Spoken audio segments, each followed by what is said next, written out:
Conventional array processing often starts with nested loops, testing every element against the others to find a match or a specific sum. As this diagram shows, for every increment of the first loop, the second loop scans the remaining elements. This creates a quadratic workload, O of n squared, where the number of operations grows quadratically relative to the size of the input. The two pointers technique reduces this workload by using a more targeted traversal strategy. Here, two indices process the data structure concurrently. They move through the array based on the specific requirements of the problem rather than scanning every possible pair. Because the pointers move through the array together without redundant back-and-forth scans, we achieve linear, O of n execution. This technique takes several forms, depending on the data structure and the specific goal of the algorithm. Every implementation relies on four components: the pointers themselves, an evaluation function to compare data, a movement condition, and an update process. We categorize these by their movement styles: same direction, opposite direction, and windowing or cycles.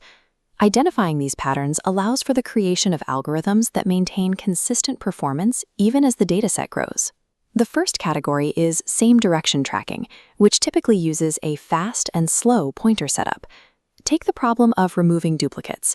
We initialize a slow pointer in blue and a fast pointer in orange at the first index. As the fast pointer advances, it compares its current value to the last unique entry anchored by the slow pointer. If values match, the slow pointer stays put. It only moves when the fast pointer discovers a new unique value.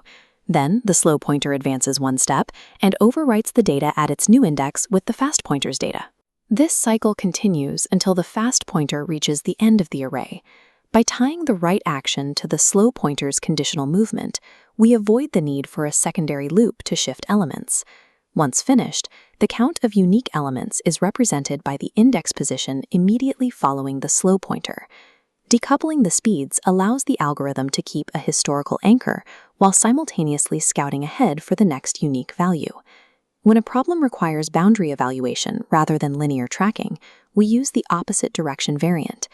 This approach requires the data structure to be sorted, which allows us to use mathematical logic to narrow the search. In a sorted array, we place pointers at the minimum and maximum values to find a target sum. If their combined sum is too high, the right pointer moves inward. If too low, the left pointer moves inward, adjusting the total. The process stops when the target is found or when the pointers cross, meaning no such pair exists. Taking advantage of these sorted boundaries turns what would be a sluggish brute force search into a swift, highly efficient linear convergence. Sliding window is often taught as a separate concept, but it is a direct application of the same direction pointer framework.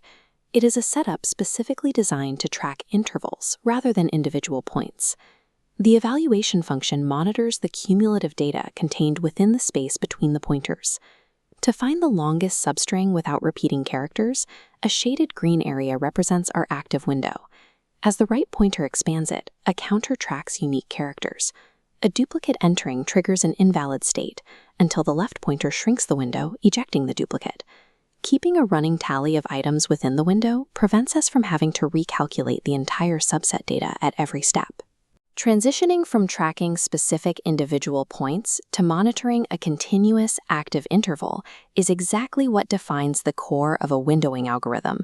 This framework also applies to abstract node-based structures like linked lists.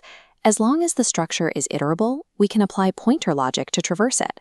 In a linked list, we may need to detect if a tail node points backward to form a closed loop. We can detect this cycle using Floyd's cycle finding algorithm. Since nodes lack array indices, we define pointer relationship by traversal speed. The slow pointer moves one node at a time, while the fast pointer jumps 2 nodes per step. If a loop exists, the faster pointer will eventually lap the slower one. The cycle is confirmed the moment the 2 pointers catch each other at the exact same node. This shows that the relationship between pointers can be defined by traversal speed and logic, not just physical array indices. The two pointers technique encompasses several distinct styles: fast and slow tracking, converging boundaries, interval windowing, and cyclic detection. These methods all share a core goal: replacing redundant nested iteration with conditional pointer movement. This shift yields a consistent linear time complexity, ensuring the algorithm remains efficient as the input size increases.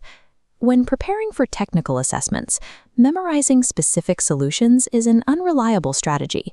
Instead, focus on the structure of the data. Determine how to set the boundaries and define the specific conditions that should trigger a pointer to move.